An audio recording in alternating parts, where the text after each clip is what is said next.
Greetings. Today, we're going to be starting our workshop. Our workshop is going to be over discovering your learning styles. Um, discovering your learning style. So we've probably heard of learning styles before, but you might not know what they are. I'm pretty sure we've all heard like, oh, I learn better by hearing it. I learn better by writing it. Well, we're going to actually learn what those things are called and some tips and strategies for how to best understand our learning style. So a learning style refers to how people learn new information, solve problems, and process information. There is no one best way to learn. So it doesn't really matter how you learn. It doesn't really matter what learning style you pick. There is not a superior one, right? It really is all about what you do with it and how comfortable you are with it and how much you learn it. So during this workshop, we will learn about different learning styles, equip you with the tools to identify your personal learning style, and learn how to use your particular learning style to benefit your educational experience. So there are 4 types of learning styles that have been discovered so far. So there are visual learners, auditory learners, reading, writing learners, and kinesthetic learners.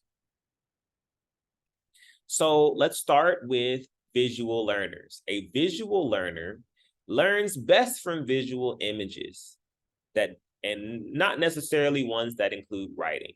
For example, graphs, diagrams, anything represented visually will be easier for them to understand. They remember faces and places and tend to recall information by creating a picture in their minds.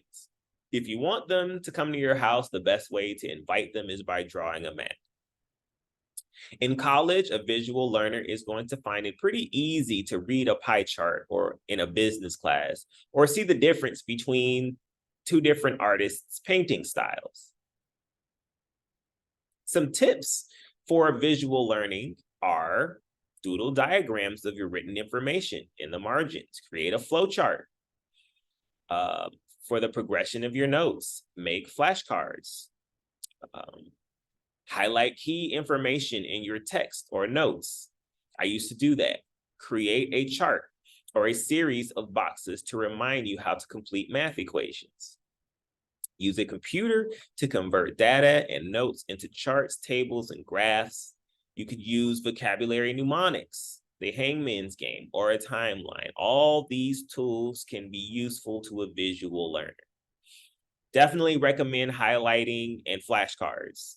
You will see that multiple times because flashcards can be used in multiple different ways, which is why you're often encouraged to make flashcards. You can put anything you want on the flashcard. In this case, they're telling you to draw pictures on the flashcard so you can learn. The next type is auditory learners. So an auditory learner does well with hearing information. They'll remember words to songs and recall conversations in detail by actually hearing the conversation in their minds. If you want an auditory learner to come to your house, the best way to do that is just telling him how to get there, not drawing pictures or maps, just communicating to him or her. In college, an auditory learner will remember lecture material in a variety of classes and may be skilled at memorizing things like music or lines for theatrical production. Some tips for auditory learning are use a computer to record your notes. Create notes on your phone, right? Read notes aloud when studying. Work with a regular study partner who you can communicate with verbally. Work in groups where you can discuss the information. This is a big one. Take lectures. Definitely take lectures. Even if you're not an auditory learner, having a recording of the lecture can be extremely beneficial when trying to remember information or understand things that the teacher may have said but not wrote on the board. When learning new material, especially equations, talk through the material. This is another one I had to do when I was younger, singing and creating songs. When I was a kid, that was the only way I was able to learn my timetable. I had to make up songs to make it stick in my mind. Use metaphors and similes to compare and remember. You can use internet resources like YouTube. This is a big one. I feel like we do not utilize the internet in the educational atmosphere the same way we use it in the entertainment atmosphere. I think we forget we can go to YouTube and type in whatever we don't understand, and it will come up. Hundreds of people will come up with the exact information you need. You can invent acronyms and mnemonic devices. The next type of learner is the kinesthetic learner. Kinesthetic learners learn by doing. They like hands-on activities and real-life experiences. If you want a kinesthetic learner to come to your house, the simplest way is to just take him and show him or her how to get there. Another way to give directions would be to provide details about what to look for on the way there. Oh, you'll see a blue house on your right. Then you're going to make a left when you see the sign, so on and so forth. That's how you communicate with them. College classes like science labs, acting, or sports teach to the strength of kinesthetic learners. Some tips would be type your notes after class, write your notes on flashcards, review the flashcards while walking or at the gym, dog-ear pages when reading for critical information. Make sure you sit near the front of the room so you can be a part of the learning experience.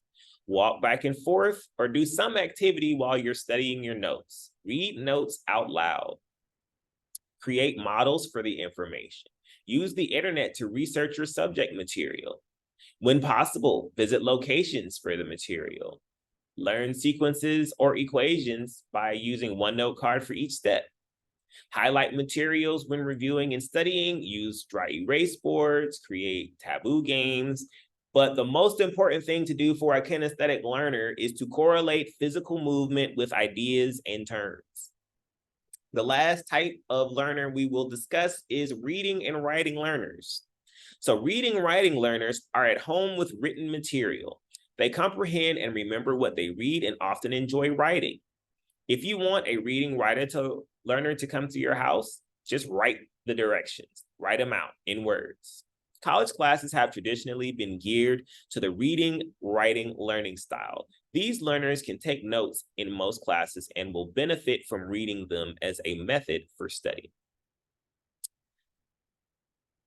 So some tips for this learning style is rewrite your notes after class. I was big on that. I was also big on using colored pens and pencils to highlight key ideas. Write notes to yourself in the margins. Write out key concepts and ideas. Write out instructions for each step of the math problem. Print out notes. Post note cards in visible places. Use vocabulary mnemonics. Organize your notes and key concepts into a PowerPoint slideshow. Compare your notes with someone else's. I used to have to use repetitive writing and create a hangman game. So what are the benefits of knowing your learning style? Well, you can take advantage of your highly developed areas to improve your academic performance. You can avoid problematic situations, and you can target areas of improvement. You will be more successful. So here's just some questions for you to think about and answer amongst yourself. So think of a class that you liked the most in high school or college. What was the compatibility between your learning style and teaching style of your instructor? What was your attitude about the class? Think about the efforts you made in class. What was this related to your attitude towards the class? Okay, so just to review, we've talked about 4 different types of learning styles. We talked about the visual learner, the auditory learner, the reading, writing learner, and the kinesthetic learner. So which one of these are you? Well, it's up to you to decide. You have now been given the tools to understand what a learning style is. how to determine what your learning style is, and you've also been given some tips on how to best work with the learning style that you have. Now the ball is in your court. It is up to you to determine which one of these categories you fit in, or if there's an overlap, and how you can best use this information to improve your class. Thank you. Have a great day.